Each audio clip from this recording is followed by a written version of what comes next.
Hello. तुम्हाला माहितीये आपल्याला प्रत्यक्ष सूर्योदयाच्या सुमारे 2 मिनिटं आधी सूर्य दिसायला लागतो आणि सूर्यास्तानंतर सुद्धा तो 2 मिनिटं दिसू शकतो. आणि सूर्य उगवताना किंवा मावळताना तो थोडासा चपटा किंवा चेपलेला दिसतो. तर हे असं का होतं? याचं सोपं उत्तर असं आहे की वातावरण प्रकाशाचे अपवर्तन करतं. आणि या व्हिडिओमध्ये आपण हीच गोष्ट बघूया. आपल्याला माहिती असलेल्या गोष्टीपासून सुरुवात करूया. आपल्याला माहिती आहे की पृथ्वी स्वतःच्या अक्षावर सतत फिरत असते आणि त्यामुळेच दिवस आणि रात्र होते.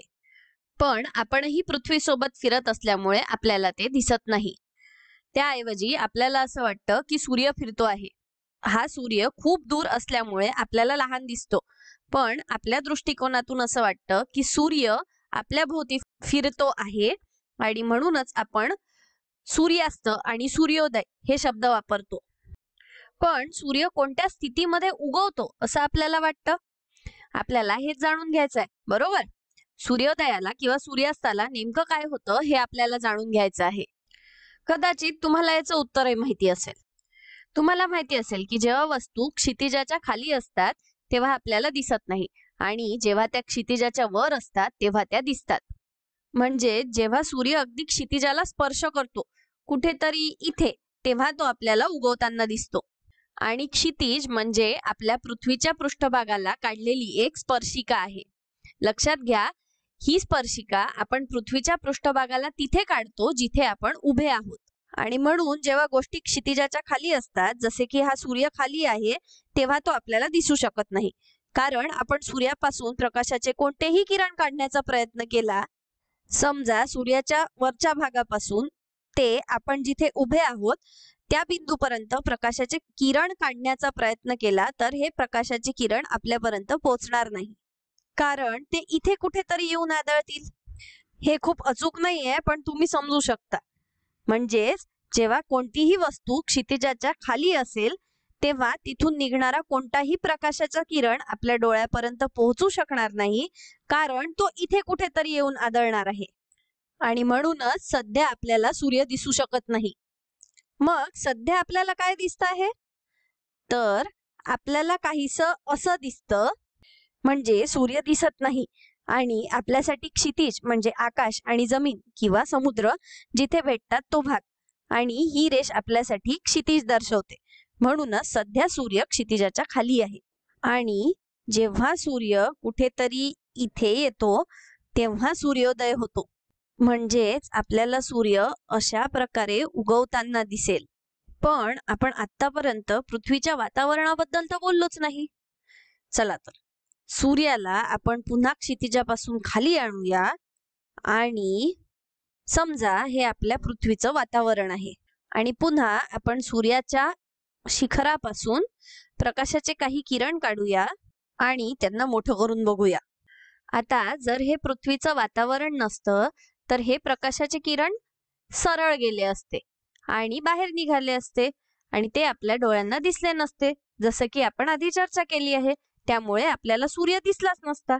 पण आता हे प्रकाशाचे किरण निर्वातामधून आपल्या वातावरणात प्रवेश करत आहेत आणि परिणामी प्रकाशाचा वेग कमी होईल.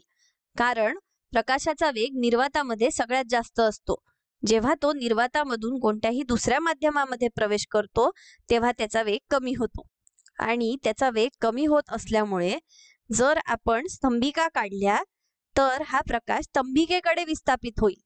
आणि जर आपण अपवर्तित प्रकाश पाहिला तर हा अपवर्तित प्रकाश स्तंभिकांकडे विस्थापित झालेला आहे, कारण प्रकाशाचा वेग कमी झालेला आहे.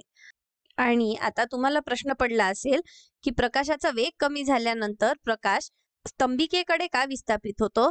तर आपण अपवर्तनावरील मागील व्हिडिओमध्ये याबद्दल खूप चर्चा केली आहे. त्यामुळे तुम्हाला जर ते स्पष्ट नसेल तर तो व्हिडिओ पहा आणि या व्हिडिओवर परत या. पण आता महत्त्वाची गोष्ट ही आहे की हे प्रकाशाचे किरण खालच्या दिशेला विस्थापित होतील किंवा वळतील आणि आपल्यापर्यंत पोहोचतील.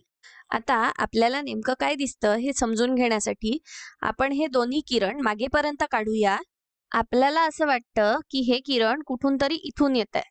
आपण पुन्हा चित्र मोठं करूया, म्हणजेच कुठून तरी इथून. आणि परिणामी आपल्याला असं वाटतं की सूर्याचं शिखर किंवा वरचा भाग कुठेतरी इथे आहे, म्हणजे क्षितिजाच्या वर दिसायला सुरुवात होईल आणि म्हणूनच आपल्याला असं वाटेल की सूर्य तिथे आहे. लक्षात घ्या काय, सूर्य क्षितिजाच्या खाली असतानाही प्रकाशाचे किरण आपल्याकडे विस्थापित होत असल्यामुळे आपल्याला सूर्य क्षितिजाच्या वर असल्यासारखा दिसतो. दुसऱ्या शब्दात सांगायचं झालं तर प्रत्यक्ष सूर्योदयापूर्वीच आपल्याला सूर्य उगवलेला दिसतो. म्हणजे वातावरणामुळे सूर्य प्रत्यक्षात खाली इथे असताना सुद्धा प्रकाशाचे किरण आपल्याकडे विस्थापित होत असल्यामुळे आपल्याला सूर्य कुठेतरी इथे दिसतो आणि म्हणूनच आपण म्हणतो की आपल्याला सूर्याचं उगवणं प्रत्यक्ष सूर्योदयापूर्वीच पाहायला मिळतं. आणि हीच गोष्ट स्पष्ट करते की आपल्याला सूर्यास्तानंतरही सूर्य का दिसतो. एकदा सूर्य मावळला म्हणजेच तो क्षितिजाच्या खाली जरी गेला तरी प्रकाश आपल्याकडे विस्थापित होतो, म्हणजेच आपल्याला दिसत राहतो आणि त्यामुळे आपल्याला सूर्य अजूनही दिसतो.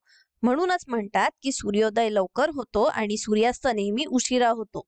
तुम्हाला प्रश्न पडला असेल की आपल्याला सूर्योदय किंवा सूर्यास्त किती आधी किंवा किती उशिरा दिसतो, तर आपण थोडंसं गणित केल्यावर असं लक्षात येतं की सुमारे 2 मिनिटं लवकर किंवा उशिरा आहे. म्हणजे सूर्योदय सुमारे 2 मिनिटं लवकर दिसतो आणि सूर्यास्त 2 मिनिटं उशिरा दिसतो.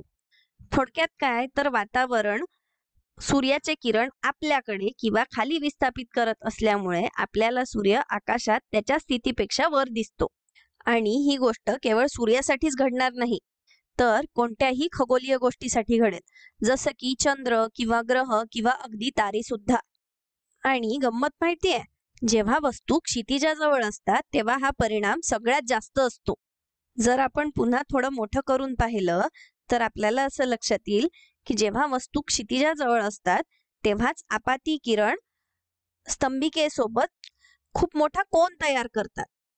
आणि जर वस्तू अगदी आपल्या डोक्यावर असतील, समजा दुपारच्या वेळी जसं सूर्य अगदी आपल्या डोक्यावर असतो, तर लक्षात घ्या की आपाती किरण पृष्ठभागाला जवळजवळ लंब आहेत आणि परिणामी ते क्वचितच वाकतात आणि म्हणूनच वस्तूच्या स्थितीमध्ये क्वचितच बदल होईल.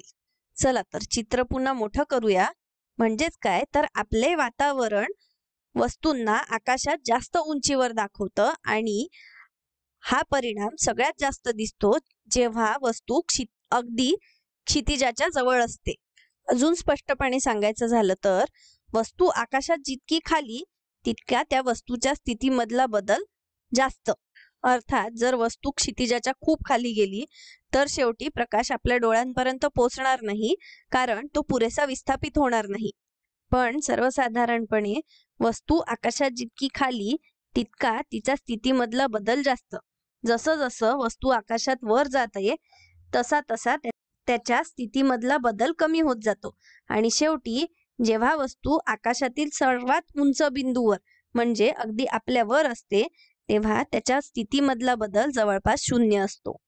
आणि याच कारणामुळे आपल्याला याचंही स्पष्टीकरण मिळतं की पूर्वीच्या काळी दिशा शोधण्यासाठी ताऱ्यांच्या स्थानाचा वापर करणारे खलाशी त्यांच्या दिशादर्शकासाठी क्षितिजावरील ताऱ्यांकडे पाहत नव्हते, कारण क्षितिजाजवळ असलेले तारे त्यांच्या स्थितीमध्ये मोठा बदल दर्शवतात आणि याचमुळे त्यांच्या दिशादर्शनात मोठी त्रुटी निर्माण होऊ शकत होती.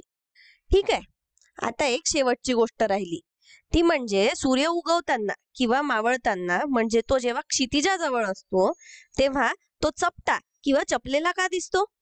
संकल्पना अगदी तीच आहे बरं का. व्हिडिओ थांबवून थोडा वेळ विचार करा बरं, काय असू शकतं. चला तर काय होतं हे बघूया. आता आपल्याला हे माहिती आहे की सूर्य प्रत्यक्षात क्षितिजाच्या खाली आहे, हो की नाही, आणि पृथ्वीच्या वातावरणामुळे तो आकाशात आपल्याला उंचीवर दिसतो. आणि आत्ताच आपण पाहिल्याप्रमाणे वस्तू आकाशात जितक्या खाली तितका हा परिणाम जास्त. आता सूर्याचा खालचा भाग हा आकाशात खाली आहे वरच्या भागाच्या तुलनेत, बरोबर. परिणामी सूर्याच्या खालच्या भागाची स्थिती थोडीशी जास्त सरकलेली असेल वरच्या भागापेक्षा, म्हणजेच खालचा भाग आकाशात थोडासा जास्त उंचीवर दिसेल. म्हणजेच दोन्ही भागांमधला बदल समान नाही. वरचा भाग इतक्या अंतरावर सरकेल तर खालचा भाग एवढ्या अंतरावर सरकणार नाही. खालचा भाग थोडासा जास्त सरकू शकतो आणि म्हणूनच उगवताना किंवा मावळताना आपल्याला सूर्य अशा प्रकारे चपटा किंवा दाबल्यासारखा दिसतो. आणि म्हणूनच खगोलशास्त्रज्ञांना खगोलीय वस्तूंचे फोटो जेव्हा ते क्षितिजाजवळ असतात तेव्हा काढणं आवडत नाही. या व्हिडिओसाठी इतकंच. धन्यवाद.